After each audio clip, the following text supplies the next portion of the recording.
والليل إذا يغشى والنهار إذا تجلى وما خلق الذكر والأنثى إن سعيكم لشتى فأما من أعطى واتقى وصدق بالحسنى فسنيسره لليسرى وأما من بخل واستغنى وكذب بالحسنى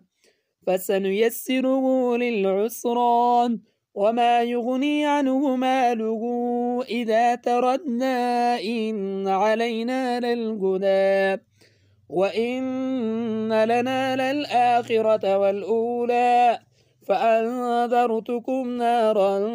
تلظى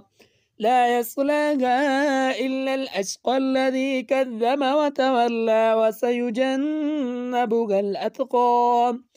الذي يؤتي ماله يتزكى وما لأحد عنده من نعمة تجزى إلا ابتغاء وجه ربه الأعلى ولسوف يرضى.